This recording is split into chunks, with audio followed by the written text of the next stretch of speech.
அப்படி கொஞ்சம் நில்லுங்க. இவரை நல்லா அடையாளம் பார்த்துக்குங்க. டிரைவர் கண்டக்டர் எல்லாரும் இவரை அடையாளம் பார்த்துக்குங்க. நாம் செங்கல்பட்டு பைபாஸ் பாலத்துக்கு கீழே ஆட்டோ ஓட்டுநர் சங்கம் நம்ம கொடி இருக்கும். அங்கே ஆட்டோ ஓட்டுநர் சங்கத்தினுடைய தலைவர் இவர் பேர் முருகன். சென்னை டு சேலம் வழித்தடத்தில் எந்த இடத்தில் உங்களுக்கு இடையூறு ஏற்பட்டாலும் இவருடைய தொலைபேசி நம்பர் வாங்கிக்கோங்க. அவங்களுக்கு என்ன வசதி வேணும்னாலும் அவர் ஏற்படுத்திடுவார். உங்களுக்கு எந்த பிரச்சனையாக இருந்தாலும் உடனடியாக தோள் கொடுத்து கை கொடுப்பார் என்பதை உங்கள் மத்தியில் தெரிவித்துக் கொள்கிறேன். அன்னார் அவர்களுக்கு கரமோசை எழுப்புங்கள். இதுவரைக்கும் குறைஞ்சபட்சம் நம்ம டிரான்ஸ்போர்ட்ல நிறைய வண்டிகளில் பாதிக்கப்பட்டு ஸ்டேஷனுக்கு போகிறதா இருந்தாலும் சரி, எந்த பிரச்சனையாக இருந்தாலும் சரி, டயர் பஞ்சர் ஆனாலும் சரி, அடுத்த செகண்ட் பட்டையில் போய் அதுக்கு தேவையான ஜாக்கி இவர் எடுத்துட்டு போய் கழட்டி மாட்டி வண்டியை ரன் பண்ணி விட்டு தான் வீட்டுக்கு போவார். ஸ்பாட்டுக்கு ஆட்டோவிலே வந்துடுவார்.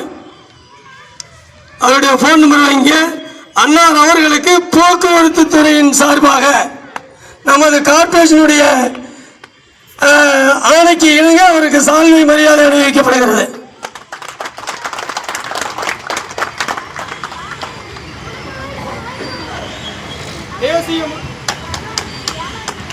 தேசிய மக்கள் நலம் நுகர்வோர் உரிமை பாதுகாப்பத்தினுடைய தலைவர் அண்ணா ராமதாஸ் அவர்களை சிற்றுரை ஆற்றும்படி பணிவோடு கேட்டுக்கொள்கிறேன்.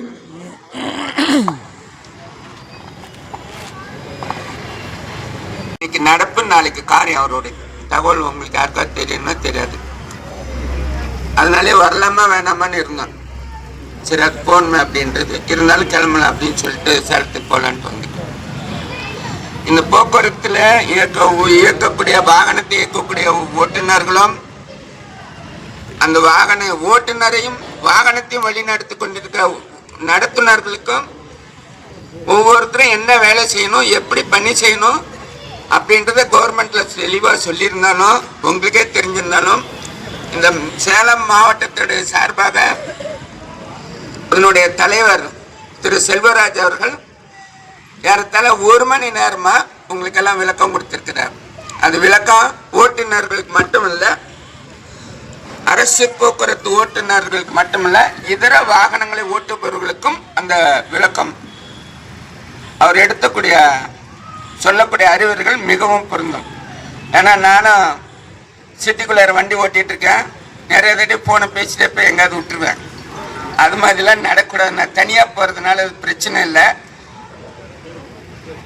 ஏன்னா இந்த பஸ்ஸு ஓட்டிகிட்டு இருக்கிறதுனால அது நிறைய பொறுப்போடு ஓட்டணும். நமக்கு நிறைய பிரச்சனை இருக்கும். ஆனால் பின்னாடி வரவங்க நம்மளை நிறைய பிரச்சனையோட நம்மளை நம்பி உட்காந்துருப்பாங்க. இந்த ஓட்டுநருடைய மறு பேரே வந்து விஸ்வாஸ். ஏன்னா என் பேர் அதுதான் ஊருக்குள்ளங்க. விஸ்வாசம்னா நம்பிக்கை. அந்த நம்பிக்கை இல்லாமல் நம்ம அந்த பேசஞ்சர்ஸ் பயணிகள் யாரும் ஏற மாட்டாங்க. அந்த நம்பிக்கையோடு தான் நம்மளை நம்பி ஏறாங்க. அந்த நம்பிக்கை காப்பாற்றும்படி, நம்பிக்கைக்கே நம்பிக்கை கொடுக்கும்படி ஓட்டுநர்களும் நடத்துனர்களும் நடந்து கொள்ளணும். இந்த விழா சிறப்பாக நடைபெற்றிட உதவிய முன்னேற்பாடுகள் செய்த அனைத்து சக நண்பர்களுக்கும் மற்றும் நிர்வாகிகளுக்கும் எனது மனமார்ந்த நன்றியை தெரிவித்துக் கொண்டு சென்னையில் நடக்கக்கூடிய மீட்டிங்கில் விரிவாக நம்ம பேசலாம். மிக்க நன்றி. அண்ணன் சொன்னாரு, நானே செல்போன் பேசிட்டு போய் நிறைய பேர்த்த தள்ளி விட்டுருவேன், ஆனா நீங்க பத்திரமா இருங்கன்னு சொல்றாரு. அவரு செல்போனை பேசிட்டு போய் எல்லாத்தையும் தள்ளி விட்டுறான். நான் எப்படி போனாலும் பரவாயில்ல, நான் பாதிக்கப்பட்ட மாதிரி நீங்க பாதிக்கப்பட்டாதீங்க அப்படிங்கிறார். செல்போனை பேசிட்டு போறதுன்றது யாருக்குமே பணியின் போது அனுமதி இல்லை. அரசு சொல்லுது, அது போக்குவரத்து துறை சொல்லுது, நம்ம கார்பரேஷன் சொல்லுது. சாலை பாதுகாப்பு விழாவில் அனைவருக்கும் விழிப்புணர்வும் படுத்துது. இப்ப டிரைவர்கள்லாம் செல்போனு தானே நீ பேசக்கூடாதுங்கிற, நான் செல்போனு பேசுறதே இல்லையே, பாக்கெட்ல தான் இருக்குது. கழுத்துல எடுத்து மாட்டுக்கு மூக்குனாங்க போட்ட மாதிரி போட்டுக்கிறாங்க. மாட்டுக்கு கழுத்தை சேர்த்து மூக்கில் குத்திடுவாங்க. ஆனா நம்மளால என்ன பண்றாங்க, கழுத்தை சேர்த்து காதல குத்திக்கிறாங்க. மாட்டுக்கு மூக்கில் தான் குத்துறாங்க. நம்மளுங்க என்ன பண்றாங்க, செல்போனை பாக்கெட்ல போட்டு காதல குத்திக்கிறாங்க. ரெண்டு காதலையும் குத்திக்கிட்டு நீ வண்டி ஓட்டிட்டு போயிட்டு இருந்தீங்கன்னா பின்னாடி வர ஒரு ஆம்புலன்ஸே வருது, ஹார்ன் அடிச்சுட்டு வருது, எப்படி நீ வழி விடுவ?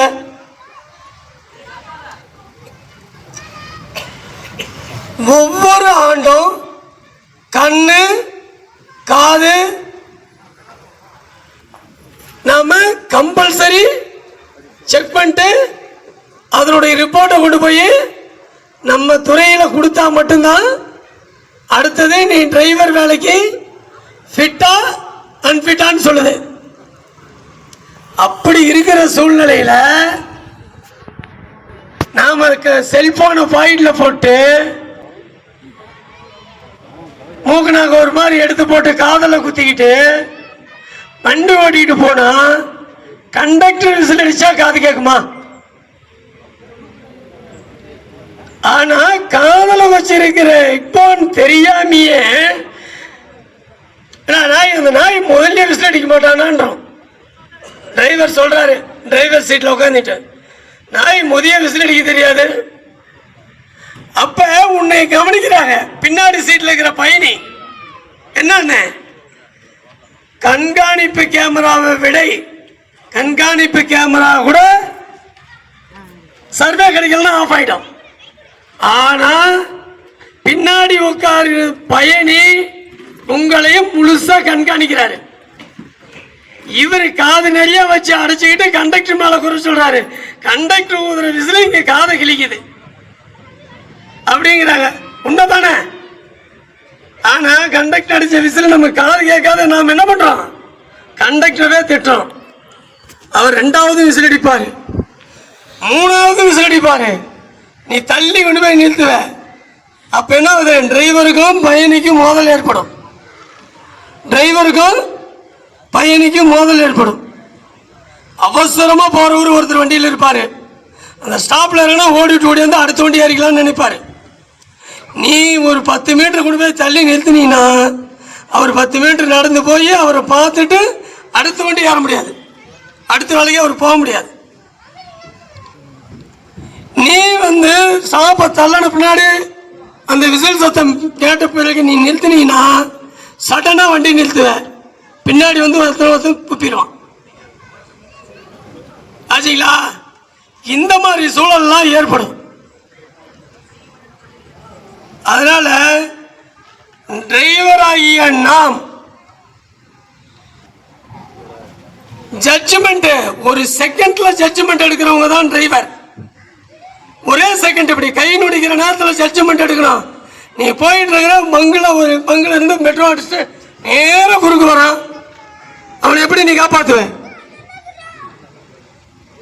அப்ப என்ன பண்ணணும், அவனை காப்பாத்துறதுன்னா உடனே யாரு முடிவெடுக்கிறது? யாரு? டிரைவர் மட்டும்தான்.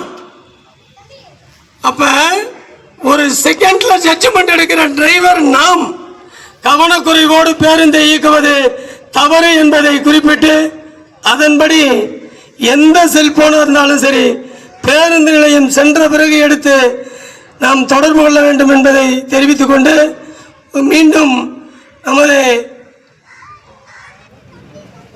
ஒவ்வொரு ஆண்டும் நம்மளை தொடர்ந்தே பயணம் பண்ணிட்டு இருக்காரு. இறைவனினா என்ன, நாம் கடவுள்கிட்ட எப்படி இருக்கணும், நாம் எப்படி பிறந்தோம், எதுக்காக பிறந்தோம், நாம் எப்படி எல்லாம் வாழ வேண்டும். எல்லாரும் திருச்செங்கோடு மலைக்கு போயிருப்பீங்க, எல்லாரும் திருச்செங்கோடு மலைக்கு போயிருப்பீங்க. அங்க இருக்கிற ஐயருக்கு மணி அடிக்க மட்டும்தான் உனக்கு தெரியும் அப்படின்னு சொன்ன ஒரே ஒரு ஆன்மீகம் நம்மளுடைய ஆன்மீகம் தான். எந்த கொஸ்டினுக்கும் பதில் கிடையாது. இந்த தூண் எதுக்காக வைக்கப்பட்டது என்பது அவங்களுக்கும் தெரியாது. ஒரு நாள் குறைந்தபட்சம் 2 மணி நேரம் கிளாஸ் எடுத்தாரு. செங்குட்டூர் வேலவருக்கு முன்னாடி நின்றுகிட்டு ஒருத்தருக்கு கூட அதை பற்றி சரியான முறையில் தெரியல அப்படின்றது தான். அப்ப அவங்க ஆன்மீகத்தை பற்றி முழுமை அடைஞ்சு வந்திருந்தால் சாமி கும்பிட போற நமக்கும் 4 கருத்துக்களை சொல்லுவாங்க. அதனால உனக்கே தெரியலன்ற போது இந்த இறைவன்கிட்ட வந்து அருள் பெறும் பக்தர்களுக்கு நீ என்ன வழிகாட்ட போற? நீ ஊழிக்கு மணியடிக்கிற சமுதாயம் என்று பட்ட பெயரை வழங்கி வந்த நமது நீதியரசர் ஐயா அவர்கள் தற்போது உங்கள் மத்தியில் சில உரையாற்ற உள்ளார். எல்லாம் கொஞ்சம் அமைதியாக கேட்டு அதன்படி பயன்பெறும்படி உங்களை அன்போடு கேட்டுக்கொள்கிறேன். வட அருகில் சென்று கண்டுகொண்டு வருவார் தலையில் தடுபடன பட கொட்டுடன் சக்கர முக்கிய கை கடதட கும்ப கழித்தனுக்கு இளைய கழித்தனை மாலோன் மருகனை மன்றாடி மைந்தனை வானோர்க்கு மேலான தேவனை மெய்ஞான தெய்வத்தை சேலார் வயல் பொழில் செங்கோடமைங்கிறாரை. இன்னைக்கு தமிழனுக்கு தமிழ்ல பேசினா கூட தமிழ் தெரியல. ஏன்னா இன்னைக்கு தமிழோட தலைவியை அப்படி பொறிச்சு நீ சேந்தனை கந்தனை செங்கோட்டு வெப்பனைங்கிறார் ஐயா. இதுவரைக்கும் பேசுனது பூரா உங்க உள்நாட்டு சமாச்சாரம். அது அவ்வளவு உங்களுடைய துறை ரீதியான போக்குவரத்து துறை விசாரங்களை பேசினாங்க. ஏன்னா அது அனுபவ ரீதியா பேசப்பட வேண்டியது. அது உங்களுக்குடைய மறு பரிசீலனைக்கு அது உதவும். விபத்துன்னு ஒரு வார்த்தை இருக்கு இல்லையா? விபத்துனா என்ன? தமிழ்ல என்ன அர்த்தம்? விபத்து என்ற சொல்லுக்கு தமிழ்ல என்ன பொருள்?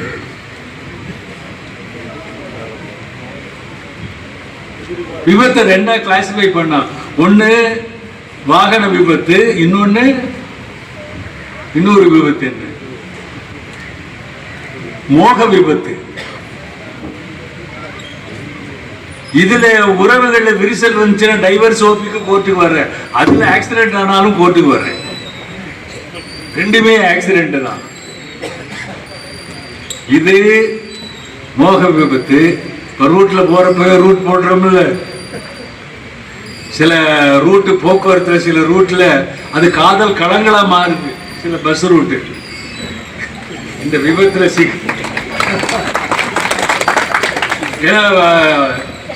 வரப்ப வெயிட் பண்ணுவாங்கல்ல, வெயிட் பண்ணிருக்கிறோம்ல,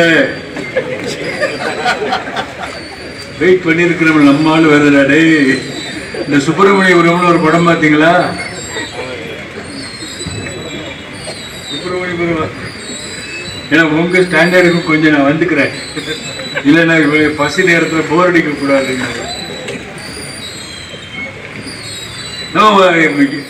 சத்தியமா சொல்லுங்க, அந்தந்த ரூட்ல ஒரு பிக்சேஷன் இல்லாம இருக்கிறான்.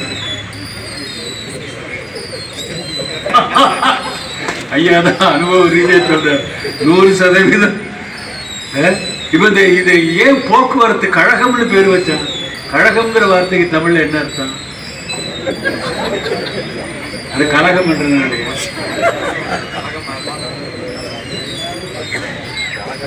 எழுத்துல கலக்கத்துக்கு தமிழ்ல பாருங்க. தமிழ் மொழிக்கே ஒரு சிறந்த ழகரம் இருக்கு பாரு. இந்த ழகரம் அந்த ழ இருக்கு இல்லையா? கழகம். கழல்ங்கிற வார்த்தையினுடைய டெவலப்டு ஃபார்ம்டா அது. கழல்ங்கிற வார்த்தை. இப்ப கழல் எப்போ கழல் எங்க போடுவான்? யாருடைய கழல்ல? இறைவனுடைய திருவடியில் இருக்கக்கூடிய அந்த சிலம்பு இருக்குது, அதுக்கு பேர் என்ன? பெண்களுக்கு சில காதல காலணி போடுறோம் இல்லையா? அதுக்கு பேர் என்ன? கொலுசு. இது அது கொலுசுங்கிறது வேற வார்த்தை. உண்மையான வார்த்தை கழல். கழல். அந்த கடல்ங்கிற வார்த்தை எப்ப, அது கடல் எதோட அடையாளம்? கடல் இருக்குது இல்லையா, இறைவனுடைய திருவடியில அல்லது மன்னர்கள் அந்த காலத்துல காலில் கடல் போட்டிருப்பாங்க, சலக் சலக் சலக் சலக்கு சத்தங்கள். இறைவனுடைய திருவடியிலேயே கடலோட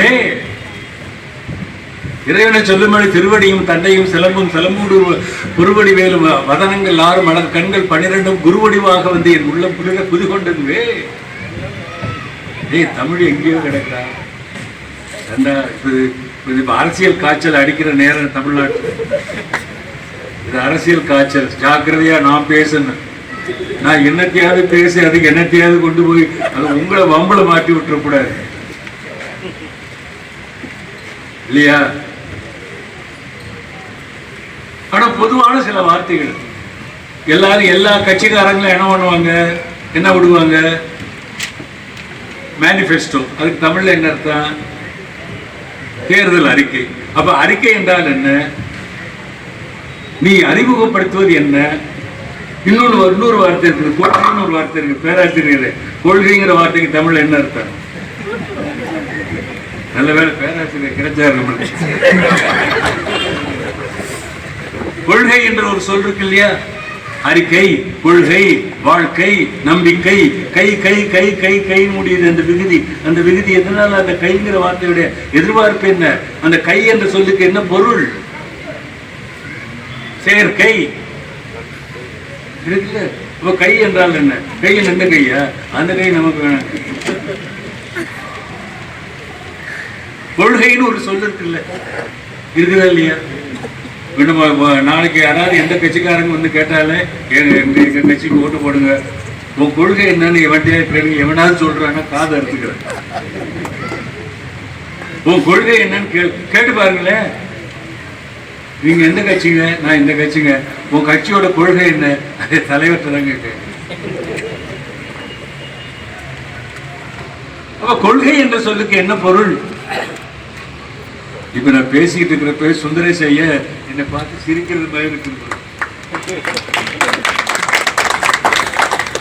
அவரை ரசிப்பாரு சுந்தரேஷ்.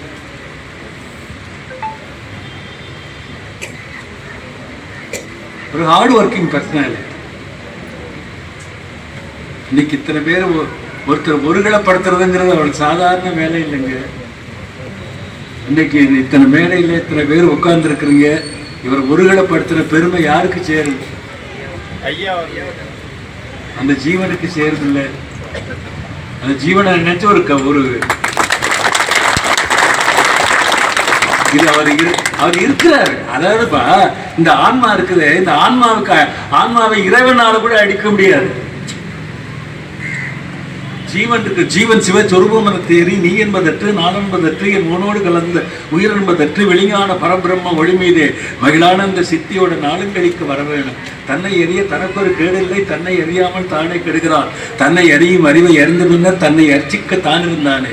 என்னை அறிந்தேன் இத்தனை நாளும், என்னை அறிந்தவன் ஏதும் அறிந்து.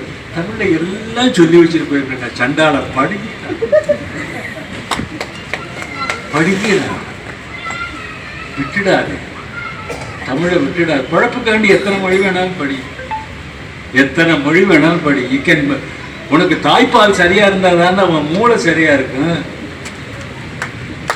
நீ எண்ணத்தை சொல்லி கொடுத்தால உன்னுடைய மூளைக்கு எடுத்துட்டு போறது எந்த மொழி? இங்க தமிழ் தானே. கைதட்டு, நல்லா கைதட்டு. நீ எத்தனை மொழியில எந்த லாங்குவேஜ்ல நீ எந்த படிச்சாலும் என்னுடைய தாய்மொழி இருக்குது, அந்த தாய்ப்பால் இருக்குது, அதோட வலு. அதனாலதான் நான் தாய்மொழின்னு சொன்னா. நீ அதையும் படிக்க மாட்டேங்கிறிய. செல்லிலேயே நீ செல்லாகிற. கொஞ்ச நாள் நீனே டெட் செல் ஆகிரு.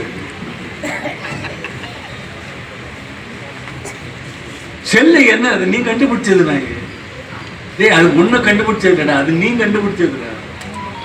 அது நீ கண்டுபிடிச்சதுலயே நீனே அதை ஓட்ட போட்டுக்கிட்டே இருந்தீங்கன்னா என்ன அர்த்தம்? நீ ஒன்ன கண்டுபிடிச்சுக்க. நீ யார்?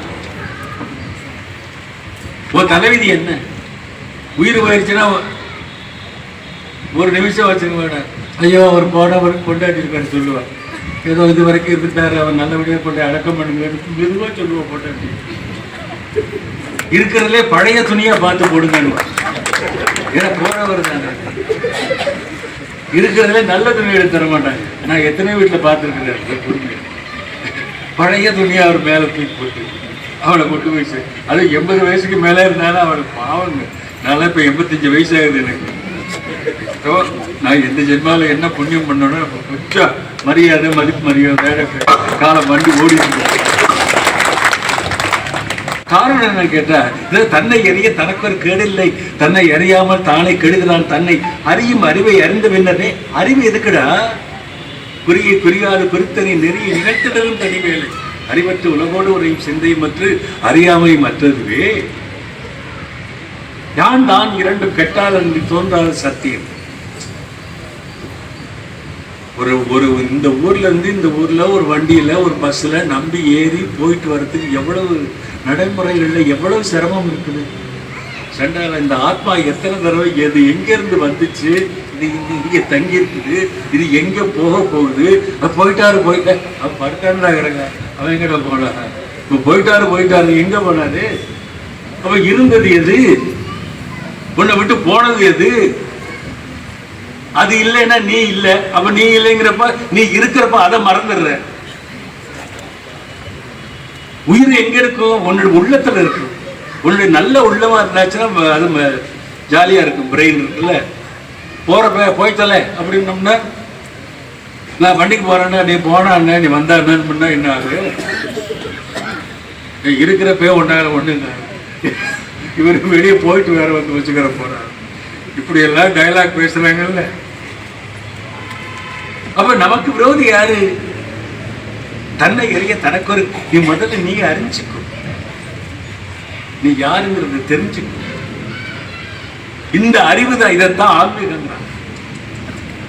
இன்னைக்கு அறிவு ரீதியா எங்கேயோ அப்படியே போனாலும் என்னமோ பண்ணாலும் கடைசியில் என்னடா பிறப்பிறப்புங்கிற இந்த 2 கரைக்குள்ளதான உன் வாழ்க்கையே. என்னுடைய வாழ்க்கை இதுக்குள்ள இருக்குது.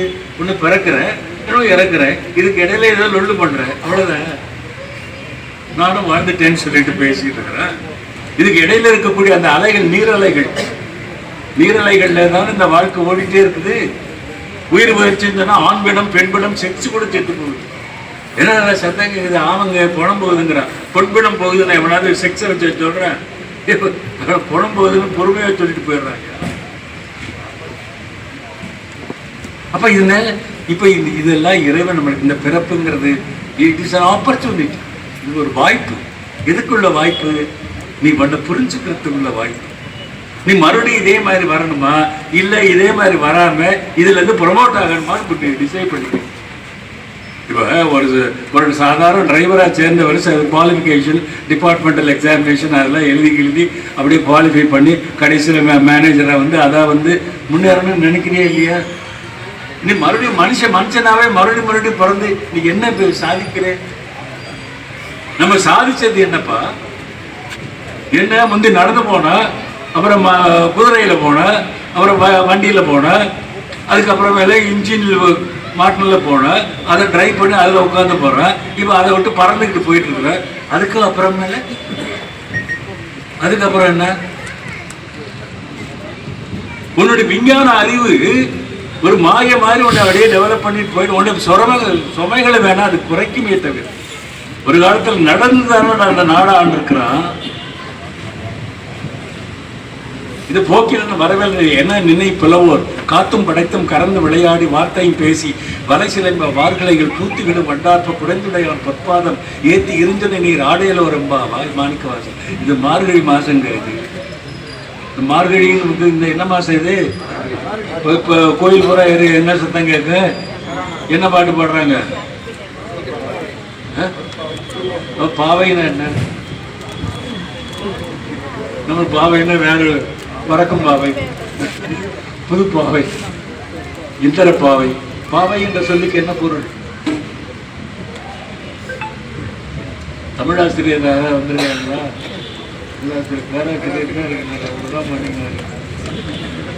பாவை என்ற சொல்லுக்கு என்ன பொருள்? பாவு பிளஸ் ஐ, இன்பத்தாலும் துன்பத்தாலும் நெய்யப்பட்ட இடையை உடைய ஜீவன். ஒரு டெலிவரிங்கிறது ஈஸியான காரியம் இருந்தாலே அதை கன்சீவ் பண்றாங்க. அவ்வளவு சிரமப்பட்டு வந்தாலும் அதுல ஒரு சுகம் இருக்கு. அதனால அந்த அந்த மாதிரி இடையுடைய தன்மையுடைய பெண்மைக்கு பேர்பா. ஒரு கால எம்பெருமானின் ஒரு தமிழ் இப்படி பாடி வச்சுட்டு போயிருக்காங்க. இன்னைக்கு தான் பாருங்க, நெஞ்சினிலே ஊஞ்சலே நானும் பெண் கண்ணிலே. என் கண்ணில் நாணம் இருந்தா என்ன, முக்கியமா இருக்க வேண்டியது மானம் இருக்குன்னு. அது இல்லைன்னா நீ நாணப்பட்டு என்ன ஒண்ணு நம்மளை யோசிக்கணும் இல்லம்மா. இன்னைக்கு அவங்க எல்லாம் பாடி கேடி சம்பாதிச்சு போயிட்டாங்க. இப்ப நம்ம வாழ்க்கையில் இந்த போக்குவரத்து துறை இட் இஸ் இம்பார்ட்டன்ட் டிபார்ட்மெண்ட். இந்த விபத்துன்னு சொன்ன பார்த்தீங்களா, அங்கே வாகன விபத்து ஆச்சுன்னு சொன்னா MICTOP போடுறாங்க. மோட்டார் ஆக்சிடென்ட் இருக்கு, MICT motor accident claims tribunal. நான் கோடிக்கணக்கில் செக் கொடுத்துருக்கிறேன். விபத்து வழக்குகளில் கோடிக்கணக்கில் விபத்து வழக்குகளை செக் கொடுத்துருக்கேன். அதில் இன்சூர் பண்ணானா படைச்சான், இன்சூர் பண்ணாமல பிரைவேட் அவனே சொந்தக்காரனே மாட்டுவான். ஒழுங்கா இன்சூர் கூட பண்ண மாட்டானுங்க சில பசங்க. நீ இன்சூர் பண்ணானா that will be calculated in terms of policy decision. அது பாலிசியில் போய் நிற்கும். அது போய் இருந்தாலும் அது போயிட்டு 304A ரேஷன் நெக்லிஜென்ட்டு. அதனால எடுத்த உடனே FIR போடுவேன். Section 304A ration negligent driving. அது சில பேர் ஃபைனை கட்டிகிட்டே போயிடுவாங்க. அது ஒரு லெஸ்ஸர் பனிஷ்மெண்ட். அது வந்து அன்இன்டென்ஷனல் ஆக்ட். இன்டென்ஷனல் ஆக்சிடென்ட் பண்ணுறவங்க இன்டென்ஷனலாக சில பேர் பண்ணுறான், பிளான் பண்ணி மர்டர் பண்ணுறான். அதை பிளான் பண்ணி மர்டர் பண்ணுறப்ப அந்த ஆக்சிடென்ட்டுங்கிற பதவியில் சில பேர் கொண்டு வந்து அதை வாகனங்களை பாவம் வாய் தரன்னு சொல்லாது. நான் ஒழுங்காக தானே போனேன், இவன் தாங்க வேணும்னே அந்த ஆக்சிடென்ட்டை கொண்டு விட்டாண்டாங்க. வாகனம் வாய் தரன்னு சொல்லுமா, பாவம் இல்லது. ஆக ஏகப்பட்ட பிரச்சனைகளுக்கு இடையில நீங்கள் எனக்கு என்ன சந்தோஷம் கேட்டால், நான் எனக்கு இத்தனை வயசில் முடியாமல் நான் கூட அவர்கிட்ட சுந்தரேசன் சொன்னேன், ஐயா என்னை விட்டுடுங்க ஐயா, இந்த வருஷம் எனக்கு வயசாகி போச்சு, என்னால் முடியாதுயா, வர முடியாது. அதெல்லாம் இல்லை, நீங்கள் அப்படிலாம் சொல்லக்கூடாது. எல்லாம் நம்ம பிள்ளை தங்கவேலி இருக்கிறாரு, அவர் இருக்கிறாரு, செல்வராஜ் இருக்கிறாரு, இதெல்லாம் நம்ம பிள்ளைகள்லாம் இருக்குது, நீங்கள் கண்டிப்பாக வந்தே ஆகணும். அந்த அன்பு கட்டளையிட்ட ஆன்மா இன்னைக்கு இல்லையே. இந்த அன்பு கட்டளையிட்ட ஆன்மா இன்னைக்கு இல்லையே. இன்னைக்கு நான் அதுக்கு கட்டுப்பட்டு தான் இன்னைக்கு வந்தேன். அந்த அன்புக்கு கட்டுப்பட்டு வந்தேன். அன்பு சிவம் இரண்டு என்பர் அறிவிலார், அன்பே சிவமாவதை யாவரும் அறிகிறார், அன்பே சிவமாவதை யாவரும் அறிந்த பின்னர் அன்பே சிவமாய் அமர்ந்திருந்தானே. போதிய கல்வி இது போய் இந்த பள்ளிக்கூடத்தில் இந்த பள்ளின்றப்பா, பள்ளிங்கிற வார்த்தைக்கு என்ன அர்த்தம் பேராசிரியர்? நம்ம உட்காந்து இது இவ்வளவு பெரிய விசினிட்டியில் இவ்வளவு பெரிய பில்டிங் எல்லாம் பள்ளி என்ற சொல்லுக்கு என்ன பொருள்? பள்ளிவாசல் ஒண்ணு இருக்கு, அது தொழில். அங்க என்ன பண்றான், இங்க என்ன பண்றான்? இது கல்வி. அப்ப கல்வி என்றால் என்ன? கள்ளசல மங்கை எல்லையில் விரிந்த கல்வி கரை கண்ட புறவோனே கல் அழுகு கொன்றை வள்ளல் தொழ அன்று கல்லல் அற ஒன்றை புகழ்வோனே பாடினார். கல்ல கண்டா அது நல்லா தெரியும் பேராசிரியர். கல்ல கண்டா என்னத்தை காண நாயை காணும். இது இளமையில் அவ இளமையில் கல்ல கண்டா நாயை காணா. உன் நெஞ்சில என்னோட கல்லா இருக்குங்கிறோம்ல. 3 கல்லை சொல்றான், ஒரே சொல்லுதான் தமிழ்ல, ஆனா 3 சொல்லுக்கு வெவ்வேறு பொருள்கள் இருக்குது. அப்ப அந்த இடத்துல கல்லுனா என்ன, இந்த இடத்துல கல்லுனா என்ன, இந்த இடத்துல கல்லுனா என்ன? இளமையில் கல் என்னால் என்ன? இல்லை, இளமையில் கல் என்று சொல்லுக்கு அறியாமை என்று. தன்னை அறியாத அவனுக்கு என்ன தெரியும்? அவனை போட்டு அடிச்சு நொஞ்சு படுறா வீட்டுக்கு வந்தா அதை பட்டி அதை பட்டியா, ஸ்கூலுக்கு போன வாத்தியார் படிச்ச அவனை போட்டு இம்சை பண்ணாம என்ன பண்ணுவான்? இளமையில் அவனுக்கு தெரியாது, அவனையே அவனுக்கு தெரியாதுங்க.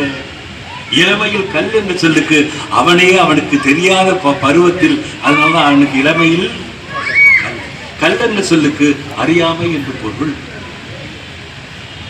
அதுதான் கள்ளசல மங்கை எல்லையில் இருந்த கல்வி கரைகண்ட புலவோனே கல் ஒழுகு கொன்றை வள்ளல் தொழ அன்று கல்லல் அற ஒன்றை புகழ்வோனே. அருணகிரியா எந்த ஒரு திருச்செங்கோட்டு திருப்புகழ் மக்களே, திருச்செங்கோல் 7 திருப்புகழ் பாடியிருக்கிறார் அருணகிரியா. தயவு செய்து படிங்க, கையெடுத்து கும்பிட்டு கேட்டுக்கிறேன். திருச்செங்கோட்டில் ஐயா 6 திருப்புகழ் பாடியிருக்கிறார். அதில் ஒரு திருப்புகள் இருக்கிற ஒரு சில வரிகள்லாம் இப்போ உங்கள்கிட்ட சொல்லியிருக்கேன். பாலையில் கற்பகமே இணங்குறார் முருகன். பாலையில் கற்பகம்னா என்ன, பாலைன்னா என்ன உங்களுக்கு தெரியும். பாலை உணவு இருக்கிற பாலைங்கிற எப்போ பாலைங்கிற சிலை விகுதியில் எப்போ வரும்? அது நெய்தலும் மருதமும் நிலையில் தெரிந்தால் அதுக்கு பாலை. நீங்க காமர்ஸ் ஸ்டூடெண்ட் தெரியாது,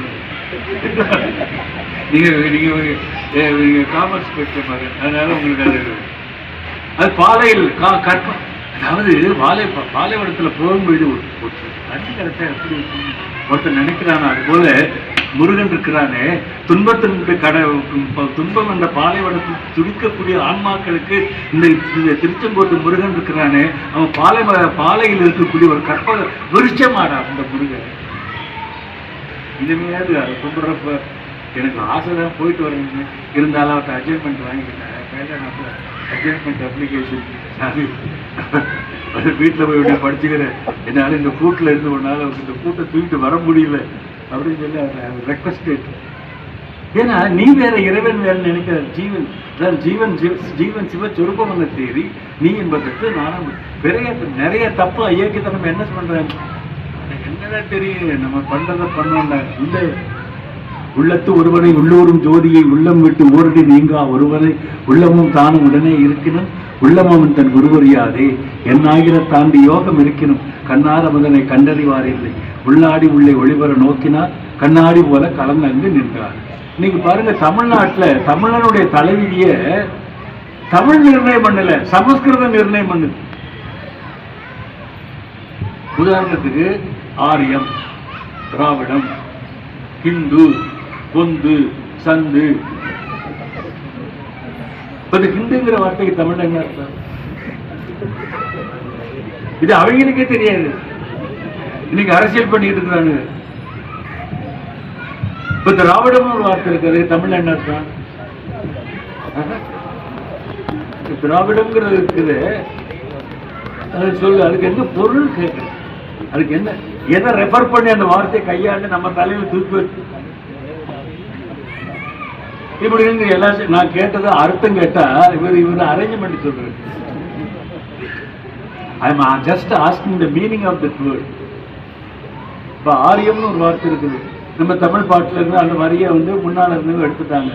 ஆரியம் போல் உலக வழக்கு அழிந்து விழுந்து சிதையா உன் சீரழமை தரும். அப்ப இந்த ஆரியம்ங்கிற வார்த்தைக்கு தமிழ் என்ன அர்த்தம்?